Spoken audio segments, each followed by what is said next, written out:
ಕೈಯಲ್ಲಿ ತಂದಲ್ಲೇ ನೀನಿಲ್ಲಿ ಪ್ರೀತಿಯ ಮುನ್ಸೂಚನೆ. ಎಸ್, ಅದ್ದೂರಿ ಆಡಂಬರ ದುಂದು ವೆಚ್ಚದ ಅನೇಕ ಮದುವೆಗಳನ್ನ ನಾವು ನೋಡಿರ್ತೀವಿ. ಆದ್ರೆ ಮೈಸೂರು ಜಿಲ್ಲೆ ನಂಜನಗೂಡು ತಾಲೂಕಿನಲ್ಲಿ ಮಂತ್ರ ಮಾಂಗಲ್ಯ ಧರಣಿಯ ಸರಳ ಲವ್ ಕಮ್ ಅರೇಂಜ್ ಮ್ಯಾರೇಜ್ ಒಂದು ಅರ್ಥಪೂರ್ಣವಾಗಿ ಜರುಗಿದೆ. ಸಂತೋಷ್ ಕುಮಾರ್ ಹಾಗೂ ರಂಜಿತಾ ಅನ್ನೋ ನೀವು ನೋಡ್ತಿರೋ ಈ ಜೋಡಿ ಹಕ್ಕಿಗಳು ಗುರು ಹಿರಿಯರ ಸಮ್ಮುಖದಲ್ಲಿ ಅಂತರ್ಜಾತಿ ಮದುವೆಯಾಗುವ ಮೂಲಕ ವೈವಾಹಿಕ ಜೀವನಕ್ಕೆ ಕಾಲಿಟ್ಟಿದ್ದಾರೆ. ಇಬ್ಬರು ಇಂಜಿನಿಯರ್ಗಳಾಗಿದ್ದು ಪರಸ್ಪರ ಪ್ರೀತಿಸಿ ಮನೆಯವರನ್ನ ಒಪ್ಪಿಸಿ ಗುರು ಹಿರಿಯರ ಸಮ್ಮುಖದಲ್ಲಿ ಕುವೆಂಪು ಪರಿಕಲ್ಪನೆಯ ಮಂತ್ರ ಮಾಂಗಲ್ಯ ಮಾದರಿಯಲ್ಲಿ ಮದುವೆಯಾಗಿ ಸಮಾಜಕ್ಕೆ ಮಾದರಿಯಾಗಿದ್ದಾರೆ. ಪುರೋಹಿತರು, ಮಂತ್ರಘೋಷ, ಆಡಂಬರ, ದುಂದು ವೆಚ್ಚ ಇತ್ಯಾದಿ ಯಾವುದೇ ತೋರ್ಪಡಿಕೆಗಳಿಲ್ಲದೆ ಬಂಧು ಮಿತ್ರರ ಸಮ್ಮುಖದಲ್ಲಿ ತುಂಬಾನೇ ಸರಳವಾಗಿ ಈ ರೀತಿಯೂ ಮದುವೆ ಆಗಬಹುದು ಅನ್ನೋದನ್ನ ತೋರಿಸಿದ್ದಾರೆ. ವರ Santosh Kumar BE civil engineer ಹಾಗೂ ವಧು ರಂಜಿತಾ BE ಸಾಫ್ಟ್ವೇರ್ ಇಂಜಿನಿಯರ್ ಆಗಿದ್ದು, ಹೆತ್ತವರ ಒಪ್ಪಿಗೆ ಪ್ರಕಾರ ಸಮಾನ ಮನಸ್ಕರ ಸಮ್ಮುಖದಲ್ಲಿ ಪುರೋಹಿತರಿಲ್ಲದ ಮದುವೆಯಲ್ಲಿ ಮಂತ್ರ ಮಾಂಗಲ್ಯ ಪ್ರಮಾಣ ವಚನವನ್ನ ಸ್ವೀಕರಿಸಿ ಮಾಂಗಲ್ಯ ಕಟ್ಟಿ ನವಜೀವನಕ್ಕೆ ಈ ಜೋಡಿ ಕಾಲಿರಿಸಿದ್ದಾರೆ. ಊಟಿ ರಸ್ತೆ ದೇವಿರಮ್ಮನಹಳ್ಳಿ ವೃತ್ತದ ಬಳಿ ಇರುವ ಖಾಸಗಿ ಕಲ್ಯಾಣ ಮಂಟಪದಲ್ಲಿ ಆಯೋಜಿಸಿದ್ದ ಈ ಸರಳ ಅಂತರ್ಜಾತಿ ವಿವಾಹಕ್ಕೆ ಜನಸಂಗ್ರಾಮ ಪರಿಷತ್, ರೈತ ಸಂಘಟನೆ, ಪ್ರಗತಿಪರರು, ಚಿಂತಕರು ಮತ್ತು ಹೋರಾಟಗಾರರು ಆಗಮಿಸಿ ನವಜೀವನಕ್ಕೆ ಕಾಲಿಟ್ಟ ವಧುವರರಿಗೆ ಅಕ್ಷತೆ ಹಾಕಿ ಶುಭ ಹಾರೈಸಿದ್ರು.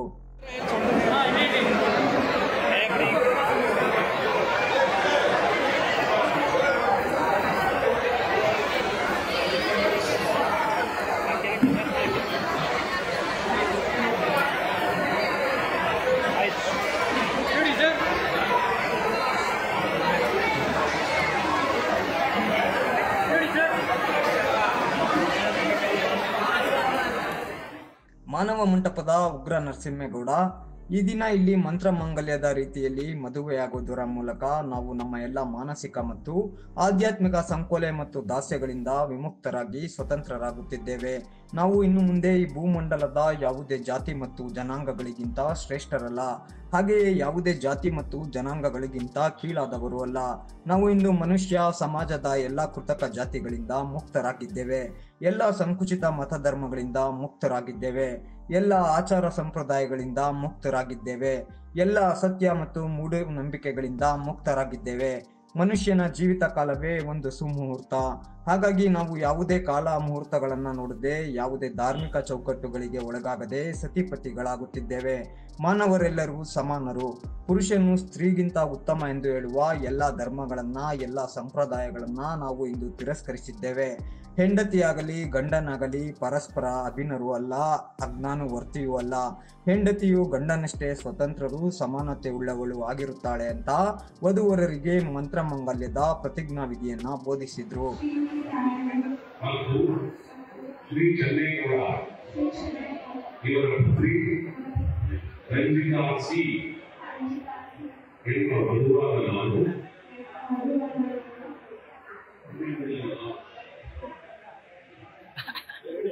ಶ್ರೀಮತಿ ನಾಗಮ್ಮ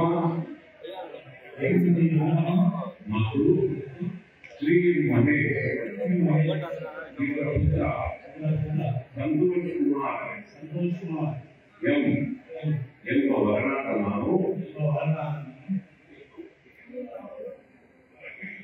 ನಾವಿಬ್ಬರು ಪರಸ್ಪರ ಒಪ್ಪಿ ಪ್ರೀತಿಸಿ ಈ ದಿನ ನಿಮ್ಮೆಲ್ಲರ ಸಮ್ಮುಖದಲ್ಲಿ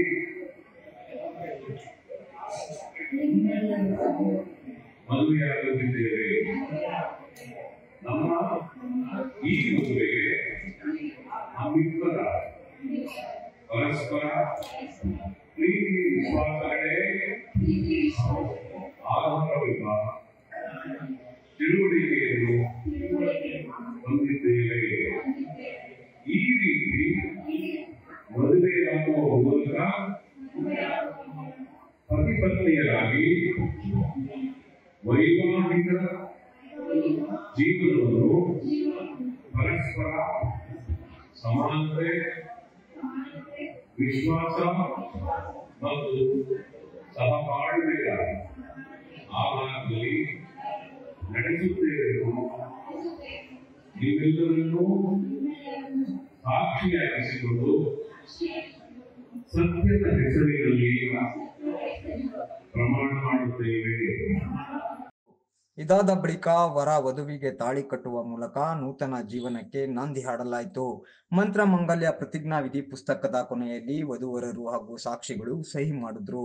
ಸರಳ ಮತ್ತು ಸುಂದರವಾಗಿ ನಡೆದ ಮದುವೆಯಲ್ಲಿ ರೈತ ಸಂಘ ಮತ್ತು ಹಸಿರು ಸೇನೆ ರಾಜ್ಯ ಕಾರ್ಯಾಧ್ಯಕ್ಷ ವಿದ್ಯಾಸಾಗರ್, ಜಿಲ್ಲಾ ಪ್ರಧಾನ ಕಾರ್ಯದರ್ಶಿ ಇಮ್ಮಾವೂರಗು, ತಾಲೂಕು ಅಧ್ಯಕ್ಷ ಸತೀಶ್ ರಾವ್, ದಲಿತ ಸಂಘರ್ಷ ಸಮಿತಿಯ ಸಂಚಾಲಕರಾದ ಚುಂಚನಹಳ್ಳಿ ಮಲ್ಲೇಶ್, ಜನಸಂಗ್ರಾಮ ಪರಿಷತ್ನ ನೆಗರ್ಲೆ ವಿಜಯಕುಮಾರ್, ಪ್ರಸನ್ನ ಸೇರಿದಂತೆ ಪ್ರಗತಿಪರರು ಮತ್ತು ಇತರೆ ಹೋರಾಟಗಾರರು ಸೇರಿದಂತೆ ವಧುವರರ ಕುಟುಂಬಸ್ಥರು ಭಾಗವಹಿಸಿದ್ದರು.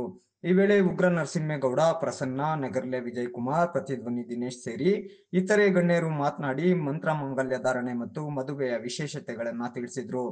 ಬಂಧುಗಳೇ ನಮಸ್ಕಾರ. ಇವತ್ತು ನಂಜನಗೂಡಲ್ಲಿ ಒಂದು ವಿಶಿಷ್ಟವಾದ ಕಾರ್ಯಕ್ರಮಕ್ಕೆ ಮಾನವ ಮಂಟಪ ಒಂದು ವೇದಿಕೆಯನ್ನು ಒದಗಿಸಿದೆ. ಏನು ಅದು ಅಂತ ಹೇಳಿದ್ರೆ ವಿಶಿಷ್ಟ ಅಂತ ಹೇಳಿದ್ರೆ ವೈಶಿಷ್ಟ್ಯ ಏನು ಅಂದ್ರೆ, ರಂಜಿತಾ ಮತ್ತು ಸಂತೋಷ್ ಕುಮಾರ್ ಅನ್ನುವ ಒಂದು ಜೋಡಿ ಸರಳವಾಗಿ ಕುವೆಂಪು ಅವರ ಮಂತ್ರ ಮಾಂಗಲ್ಯದ ವಿಧಿಯಲ್ಲಿ ಮದುವೆ ಆಗಿದ್ದಾರೆ. ಗಂಡ ಹೆಂಡತಿಯರಾಗಿದ್ದಾರೆ, ಸತಿಪತಿಗಳಾಗಿದ್ದಾರೆ. ವಿಶೇಷ ಸರಳ ಮತ್ತು ಪ್ರೇಮ ವಿವಾಹ ಇದು. ಇವರಿಬ್ಬರು ಬೇರೆ ಬೇರೆ ಸಮುದಾಯಗಳಿಗೆ ಸೇರಿದವರು. ಇಬ್ಬರು ಇಷ್ಟಪಟ್ಟು ಎರಡು ಕುಟುಂಬಗಳ ಒಪ್ಪಿಗೆ, ಒಂದು ಕುಟುಂಬದ ಸ್ವಲ್ಪ ಅರೆ ಮನಸ್ಸಿನ ಒಪ್ಪಿಗೆ ಇದೆ, ಅದನ್ನ ನಾನು ಸರಿ ಹೋಗುತ್ತೆ. ಭಾರತದ ಜಾತಿ ವ್ಯವಸ್ಥೆಯ ಜಾತಿಯಿಂದಲೇ ತುಂಬಿರುವ ಮನಸ್ಸುಗಳೆಲ್ಲ ಜಾತಿಯಲ್ಲೇ ತುಂಬಿಕೊಂಡಿದ್ದಾವೆ. ಅಂತ ವ್ಯವಸ್ಥೆಯಲ್ಲಿ ರಂಜಿತಾ ಮತ್ತು ಸಂತೋಷ್ ಕುಮಾರ್ ಇಬ್ರು ಕೂಡ ಒಪ್ಪಿ ಮದುವೆ ಆಗಿದ್ದಾರೆ. ಎರಡು ಕುಟುಂಬದವರು ಇದಕ್ಕೆ ಇಷ್ಟು ಒಪ್ಕೊಂಡಿದ್ದಾರಲ್ಲ, ಇದು ಬಹಳ ದೊಡ್ಡ ಬೆಳವಣಿಗೆ. ಮತ್ತೆ ಇದು ವೈಶಿಷ್ಟ್ಯ ಯಾಕೆ ಅಂತ ಹೇಳಿದ್ರೆ, ಪುರೋಹಿತರಿಲ್ಲದ ಪೌರೋಹಿತ್ಯ ಇಲ್ಲದ ಮದುವೆ ಆಗಿದ್ದಾರೆ. ಪುರೋಹಿತ ಇಲ್ಲದಿರೋದೇನು ಬಹಳ ದೊಡ್ಡ ವ್ಯತ್ಯಾಸ ಇದೆ ಅಂತ ಅನ್ನಿಸ್ತದೆ ಬಹಳ ಜನರಿಗೆ. ಪುರೋಹಿತರು ಇಂಥ ಮದುವೆಗಳಲ್ಲಿ ಹೇಳುವ ಮಂತ್ರಗಳಿದಾವಲ್ಲ, ಅವು ಅತ್ಯಂತ ಅಶ್ಲೀಲ ಮತ್ತೆ ಹೆಣ್ಣು ಮಕ್ಕಳನ್ನ ಅತ್ಯಂತ ಅಗೌರವದಿಂದ ಕಾಣುವಂತವಾಗಿದ್ದಾವೆ. ಎಂತ ಮಂತ್ರಗಳನ್ನು ಹೇಳ್ತಾರೆ ಅಂದ್ರೆ ಪುರೋಹಿತರು, ಬಹಳ ಜನರಿಗೆ ಇದು ಗೊತ್ತೇ ಇಲ್ಲ. ಕುರುಡಾಗಿ ಮದುವೆ ಆಗ್ತೀವಿ, ಹೋಗಿ ಮದುವೆ ಮಾಡ್ತೀವಿ, ಹೋಗಿ ಮಕ್ಕಳನ್ನ ನಾವು ಆಗಿರ್ತೀವಿ. ಆ ಪುರೋಹಿತ ಏನ್ ಮಂತ್ರ ಹೇಳ್ತಾನೆ ಅಂದ್ರೆ, ಈ ನಾನು ಮದುವೆ ಆಗ್ತಿರುವ ವಧು ಅಂದ್ರೆ ಹೆಣ್ಣು, ಇವಳು ಮೊದಲು ಚಂದ್ರನ ಹತ್ರ, ಸೋಮನ ಹತ್ರ, ಬುಧನ ಹತ್ರ ಇದ್ದಳು, ಈಗ ನಾನ್ ಮದುವೆ ಆಗ್ತಿದ್ದೆ, ನನ್ಗೆ ಆಶೀರ್ವಾದ ಮಾಡು ಅಂತ ಕೇಳ್ತಾರೆ. ಅಲ್ಲರಿ, ನಾನು ಮದುವೆ ಆಗುವ ಹೆಣ್ಣು ಇನ್ನೊಬ್ಬ 2-3 ಜನರ ಹತ್ರ, ದೇವತೆಗಳ ಹತ್ರ ಇದ್ಲು, ಈಗ ನಾನು ಮದುವೆ ಆಗ್ತೀನಿ ಅಂತ ಕೇಳುವಂತ ಮಂತ್ರಗಳನ್ನ ನಮ್ಮ ಬಾಯಿನಲ್ಲಿ ಹೇಳಿಸ್ತಾರಲ್ಲ ಪುರೋಹಿತರು. ಇದು ಹೆಣ್ಣು ಮಕ್ಕಳಿಗೆ ಅವಮಾನಕರ ಅಲ್ವಾ? ಮತ್ತು ಅಂತ ಅದನ್ನ ಮದುವೆ ಆಗೋ ಗಂಡಿಗೆ ಏನ್ ಅನ್ನಿಸ್ಬೇಕು? ಇಂತಹ ಅಪವಿತ್ರವಾದ ಇದನ್ನ ಪುರೋಹಿತರು ಪವಿತ್ರದ ಹೆಸರಲ್ಲಿ, ಪಾವಿತ್ರತೆ ಮತ್ತು ಮಂತ್ರದ ಹೆಸರಲ್ಲಿ ಮಾಡ್ತಾರೆ. ಮಂತ್ರ ಅನ್ನೋದು ಅಶ್ಲೀಲತೆಯ ಪರಮಾವಧಿಯನ್ನ ತುಂಬಿಕೊಂಡಿದೆ ಅದ್ರ ಒಳಗಡೆ. ಅದಕ್ಕೋಸ್ಕರ ಈ ಸರಳ ಪ್ರೇಮ ವಿವಾಹ ಮಂತ್ರ ಮಾಂಗಲ್ಯ, ಕುವೆಂಪು ಅವರು ಹಾಕಿಕೊಟ್ಟ ಮಂತ್ರ ಮಾಂಗಲ್ಯದ ವಿಧಿಯ ಪ್ರಕಾರ ಮದುವೆ ಆಗಿದ್ದಾರೆ. ಭಾರತದ ಜಾತಿ ವ್ಯವಸ್ಥೆಯನ್ನ ಮೀರೋದಕ್ಕೆ ಈ ಪ್ರಸ್ತುತ ದಿನಮಾನಗಳಲ್ಲಿ ಮಾನವೀಯ ಹರಿಕಾರರು ಬಸವಣ್ಣ, ಬುದ್ಧ, ಅಂಬೇಡ್ಕರ್, ಪೆರಿಯಾರ್ ಹಾಗೆ ಕುವೆಂಪು ಅವರ ಆಶಯಗಳನ್ನು ಮೈಗೂಡಿಸ್ಕೊಳ್ಳೋದು ಸಾರ್ವತ್ರಿಕವಾಗಿ ಹೆಚ್ಚೆಚ್ಚು ಆಗಬೇಕಾಗಿರೋಂಥ ಸುಸಂದರ್ಭ ಅಂತ ಹೇಳಲಿಕ್ಕೆ ಇವತ್ತಿನ ಈ ಒಂದು ಮದುವೆ ಸಾಕ್ಷಿ. ಇಬ್ಬರು ಕೂಡ ಸಾಫ್ಟ್ವೇರ್ ಇಂಜಿನಿಯರ್ಗಳಾಗಿದ್ದು ಪ್ರೀತಿಸಿ ಒಬ್ಬರೊಬ್ಬರು ಪರಸ್ಪರ ಒಪ್ಪಿಗೆಯಿಂದ ಮದುವೆ ಮಾಡಿಕೊಂಡು ಸಮಾಜಕ್ಕೆ ಆದರ್ಶಮುಖಿಯಾಗಿ ಬದುಕ್ತೀವಿ ಅಂತೇಳಿ ತೋರಿಸ್ಕೊಟ್ಟಿದ್ದಾರೆ. ಇವತ್ತು ಹೇಳ್ತಾ ಇದ್ದಾರೆ. ಇವರ ಮದುವೆಗೆ ಮಾನವ ಮಂಟಪದ ಉಗ್ರ ನರಸಿಂಹೇಗೌಡರು ಆದಿಯಾಗಿ, ನಗರ್ಲೆ ವಿಜಯಕುಮಾರ್, ಜನಸಂಗ್ರಾಮ ಪರಿಷತ್ ಹಾಗೆ ಸ್ನೇಹಿತರುಗಳು ಎಲ್ಲರೂ ಕೂಡ ಒಂದು ರೈತ ಸಂಘದವರು ಎಲ್ಲರೂ ಕೂಡ ಬಂದು ಇವತ್ತು ಹರಿಸಿದ್ದಾರೆ. ಇದು ಈ ಥರ ಮದುವೆಗಳು ಹೆಚ್ಚೆಚ್ಚು ಆಗಬೇಕು. ಜಾತಿಯ ಸಂಕೋಲೆಯಿಂದ ಮನುಷ್ಯ ಈಚೆ ಬರಬೇಕು. ಇಂಥ ವಿದ್ಯಾವಂತರುಗಳ ಸಂಖ್ಯೆ ಮುಂದೆ ಬಂದು ಸರಳತೆ ಮತ್ತು ಶಾಂತಿಯ ಸಂಕೇತವಾಗಿರುವಂಥ ಮದುವೆಗಳಿಗೆ ಅವಕಾಶನ ಮಾಡಿಕೊಡ್ಬೇಕು. ಇದು ಮುಂದಿನ ದಿನಗಳಲ್ಲಿ ದೇಶಕ್ಕೆ ಮತ್ತು ಬದುಕಿಗೆ ಉಪಯುಕ್ತವಾಗುತ್ತೆ ಅಂತ ಹೇಳ್ತಾ ಇವತ್ತು ಮಂತ್ರ ಮಾಂಗಲ್ಯದಲ್ಲಿ ನನ್ನ ಸಂಬಂಧಿಕರ ಒಂದು ವಿವಾಹ ವಾರ್ಷಿಕ ಆಗಿದೆ. ಅದಕ್ಕೆ ನನ್ನ ಸ್ನೇಹಿತರೆಲ್ಲ ಪ್ರಗತಿಪರ ಸಂಘಟನೆಗಳು, ರೈತ ಸಂಘ ಆಗಿರ್ಬೋದು, ಮಾನವ ಮಂಟಪ ಆಗಿರ್ಬೋದು, ಪ್ರತಿಧ್ವನಿ ವೇದಿಕೆಗಳು, ಛಲವಾದಿ ದಲಿತ ಸಂಘರ್ಷ ಸಮಿತಿ ಎಲ್ಲ ಸಂಘಟನೆಯವರು ಇವತ್ತು ಪಾಲ್ಗೊಂಡು ನವವಧುವರಿಗೆ ಆಶೀರ್ವಾದ ಮಾಡಿದ್ದಾರೆ. ಉದ್ದೇಶ ಇಷ್ಟೇ, ನಾವು ಯಾವುದೇ ಇವತ್ತಿನ ಸಮಾಜದಲ್ಲಿ ವಿದ್ಯಾವಂತರಾದ ಬಾಬಾ ಸಾಹೇಬ್ ಅಂಬೇಡ್ಕರ್ ವಿದ್ಯಾವಂತರಾದರೆ ಇಂಥ ಒಂದು ಸಮಾಜ ಒಂದು ಜಾತ್ಯತೀತವನ್ನು ನಿರ್ಮಾಣ ಮಾಡಲಿಕ್ಕೆ ಸಾಧ್ಯ ಆಯಿತು ಅನ್ನೋ ಹೇಳಲಿಕ್ಕೆ ಇವತ್ತಿನ ಮದುವೆನೇ ಸಾಕ್ಷಿ. ಈ ಇಬ್ಬರು ವಧುವರರು ವಿದ್ಯಾವಂತರಾಗಿದ್ದಾರೆ, ಇಬ್ಬರು ಸಾಫ್ಟ್ವೇರ್, ಒಬ್ಬರು ಸಿವಿಲ್ ಇಂಜಿನಿಯರ್ ಆಗಿದ್ದಾರೆ. ನಾವು ಪರಸ್ಪರ ಪ್ರೀತಿಸಿ ನಾವು ಯಾಕೆ ನಾವು ಈ ಥರವಾಗಿ ಒಂದು ವಿನೂತನವಾಗಿ ಮದುವೆ ಆಗ್ಬೋದು ಅಂತ ಅವರೇ ತೀರ್ಮಾನ ಮಾಡಿ ಅವ್ರ ಮನೆಯವರನ್ನ ಒಪ್ಪಿಸಿ ಇವತ್ತು ಮಾಡಿರ್ತಕ್ಕಂಥದ್ದು.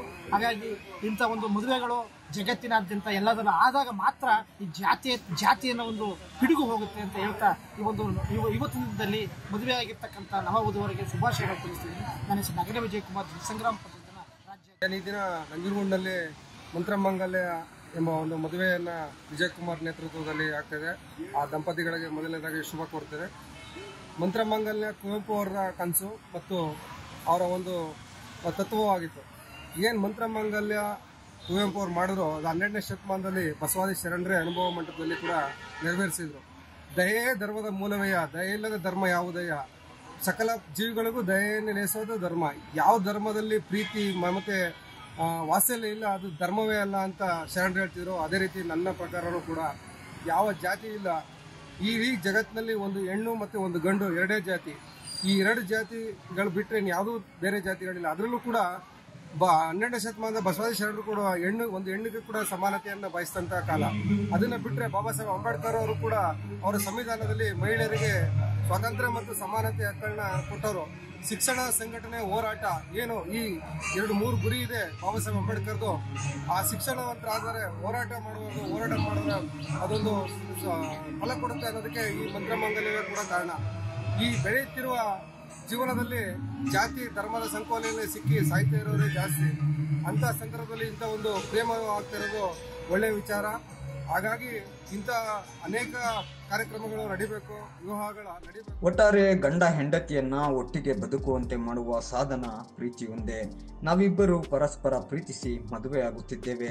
ಒಬ್ಬರನ್ನೊಬ್ಬರು ಪ್ರೀತಿಸಿದವರು ತಾಳಿ ಕಟ್ಟಿಕೊಂಡರೂ ವ್ಯರ್ಥ, ಅಗ್ನಿಯನ್ನ ಸುತ್ತಿದರೂ ವ್ಯರ್ಥ, ಯಾವ ಶಾನ್ಯಾಚಾರದ ಪ್ರಕಾರ ಮದುವೆಯಾದರೂ ವ್ಯರ್ಥ. ಹಾಗಾಗಿ ಮುಂದಿನ ನಮ್ಮ ದಾಂಪತ್ಯ ಜೀವನದಲ್ಲಿಯೂ ಪರವಂಚನೆ ಮತ್ತು ಆತ್ಮವಂಚನೆ ಮಾಡಿಕೊಳ್ಳದೆ ಪರಸ್ಪರ ಪ್ರೀತಿ, ನಂಜಕ ಮತ್ತು ಗೌರವವನ್ನ ಉಳಿಸಿಕೊಳ್ಳುತ್ತೇವೆ. ವರದಕ್ಷಿಣೆ ಮತ್ತು ವಧುದಕ್ಷಿಣೆ ವ್ಯವಹಾರಗಳಿಗೆ ಒಳಗಾಗದೆ ನಾವು ನಮ್ಮ ಸ್ವಂತ ಪ್ರಯತ್ನದಿಂದ ನಮ್ಮ ತಂದೆ ತಾಯಿಗಳಿಗೆ ಯಾವ ರೀತಿಯ ಆರ್ಥಿಕ ಹೊರೆಯಾಗದಂತೆ ವಿವಾಹ ಮಾಡಿಕೊಳ್ಳುತ್ತಿದ್ದೇವೆ. ನಾವು ಇಂದು ಎಲ್ಲ ಮತ, ಧರ್ಮ, ಕಂದಾಚಾರ, ಅಜ್ಞಾನಗಳಿಂದ ವಿಮುಕ್ತರಾಗಿ ಸಮಾಜವನ್ನು ನಮ್ಮಂತೆಯೇ ವಿಮುಕ್ತರನ್ನಾಗಿ ಮಾಡುವ ಪವಿತ್ರ ಕರ್ತವ್ಯವನ್ನ ಮಾಡುತ್ತೇವೆ ಅಂತ ಮಂತ್ರ ಮಾಂಗಲ್ಯ ಧಾರಣೆ ಮಾಡುವ ಮೂಲಕ ಈ ನವ ಜೋಡಿಗಳು ವಿವಾಹವಾಗಿ ಸಮಾಜಕ್ಕೆ ಮಾದರಿಯಾಗಿದ್ದು, ಈ ಜೋಡಿ ಹಕ್ಕಿಗಳ ವೈವಾಹಿಕ ಜೀವನ ಸುಖಕರ ಮತ್ತು ಶುಭಕರವಾಗಿರಲಿ ಅನ್ನೋದು ನಮ್ಮ ಆಶಯ. ಮುಂಗಾರು ಮಳೆಯಲ್ಲಿ ತಂದಲ್ಲೇ ನೀನಿಲ್ಲಿ ಪ್ರೀತಿಯ ಮುನ್ಸೂಚನೆ.